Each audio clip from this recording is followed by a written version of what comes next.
Have you noticed that the harder you try to start a conversation, the faster it dies? You say, "Hey, how are you?"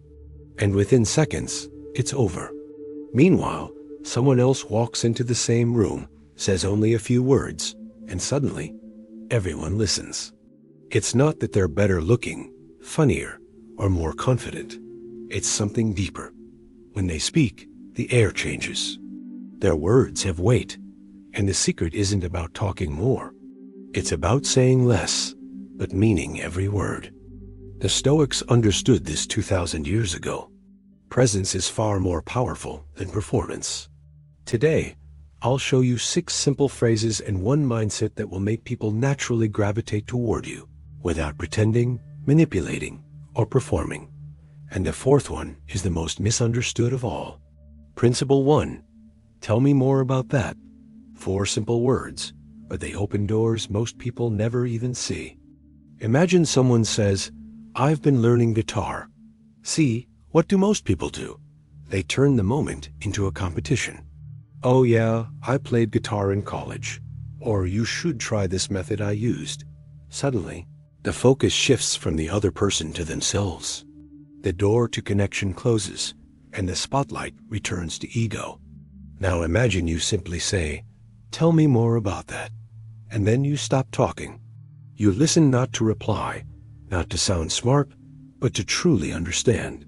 That's where real connection begins. Most people spend their entire lives waiting for someone who genuinely wants to listen. When they finally meet that person, they never forget it. Epictetus said, "We have 2 ears and 1 mouth so that we can listen twice as much as we speak." Listening is not passive. It's presence. It tells others, "You matter enough for me to be silent." When you speak less and listen deeply, people don't leave thinking that person was so interesting. They leave thinking, "I felt interesting when I talked to them." And that feeling is what makes them want to see you again. Principle 2. I don't know. 3 words that almost no one has the courage to say. When someone asks your opinion about something you don't understand, the instinct is to pretend, to sound clever, to say something vague that could mean anything. But pretense always shows. The tone feels off. The eyes look for approval, and trust fades instantly. Now picture someone confident enough to simply say, "I don't know," calmly, without apology, without excuses. That honesty changes the entire atmosphere, because if they're honest about what they don't know, you can probably trust what they do know. Socrates understood this when he said, "I know that I know nothing." It wasn't false humility. It was wisdom. Knowledge begins where arrogance ends. Insecure people need to appear informed about everything. Secure people are at peace admitting they're not. Saying, "I don't know," isn't a weakness. It's clear. It shows strength. And paradoxically, that's what makes others listen when you do speak. Principle 3. That sounds hard. When someone opens up about something painful, stress at work, a breakup, a personal failure, your instinct might be to fix it. "You should try this. When it happened to me, I did that." You mean well, but what they hear isn't empathy. It's judgment. Instead, just say, "That sounds hard." You're not trying to solve it, not minimizing their pain. You're acknowledging it. Marcus Aurelius wrote, "Be tolerant with others and strict with yourself." Most people do the opposite. They rush to fix others while excusing their own flaws. But real strength is gentle. When you say, "That sounds hard," you give someone permission to feel without defending it. And in that space, people start to heal, not because you gave advice, but because you offered presence. They don't need your solution. They need your stillness. Principle 4, the power of silence. This is the hardest one and the most misunderstood. Most people fear silence. The moment there's a pause in conversation, they panic. They fill it with meaningless words, random stories, and nervous laughter. They believe silence is failure, but silence is strength. Watch someone who's comfortable with it. In a group, they speak rarely. And when they do, everyone listens, because their silence before speaking signals that what's coming next matters. They don't rush to fill the air.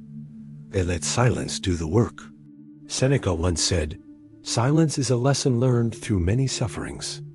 Those who have faced themselves no longer fear quiet. They've realized that silence isn't empty. It's full of attention, full of power.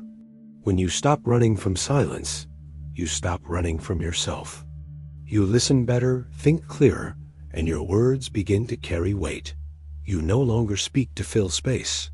You speak to deliver meaning. And when you master this, people lean in before you even open your mouth. Principle 5. I appreciate you.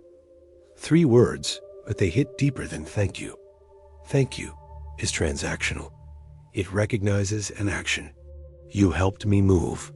You fixed my problem. I appreciate you recognizes the person, not the task. It says, I see who you are.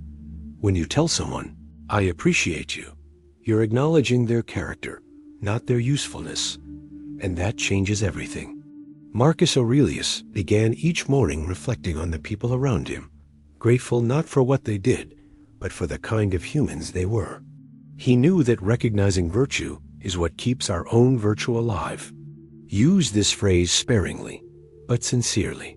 When someone shows consistency, loyalty, kindness, that's when it matters. Recognition like that builds a kind of bond that no transaction ever could. In a world that values productivity over humanity, being the person who sees others is revolutionary. Principle 6, no. The hardest word to say and the most liberating. People ask for your time, your energy, your attention. And even when you don't want to, you say yes out of guilt, habit, or fear of disappointing them. But every time you say yes to something that doesn't matter, you silently say no to what does. Your peace, your focus, your growth. Epictetus wrote, "First learn the meaning of what you say, then speak." Every yes has a cost. If your yes means everything, it means nothing. Watch someone who has learned to say no. They pause, they consider, and if the answer is no, they simply say it without apology, without excuses. That clarity commands respect, because when people know your no is real, your yes becomes powerful. Boundaries don't push people away. They filter them. They repel those who only wanted your availability and attract those who respect your value. These 6 phrases, curiosity, honesty, validation, silence, appreciation, and boundaries, are not social tricks. They are reflections of character. They don't require performance. They require presence. Be curious enough to listen, humble enough to say, I don't know, gentle enough to validate, calm enough to sit in silence, aware enough to recognize others, and strong enough to protect your time. The Stoics understood. Attraction isn't about adding more. It's about subtracting what's unnecessary.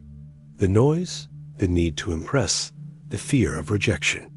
The moment you stop performing, people finally start paying attention, not just to your words, but to who you are when you speak them.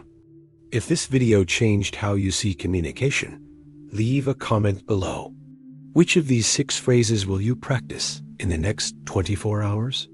And if you want to keep growing in calmness, presence, and self-mastery, subscribe to Ignite to Achieve, where you build the habit of protecting your peace and strengthening your mind one day at a time.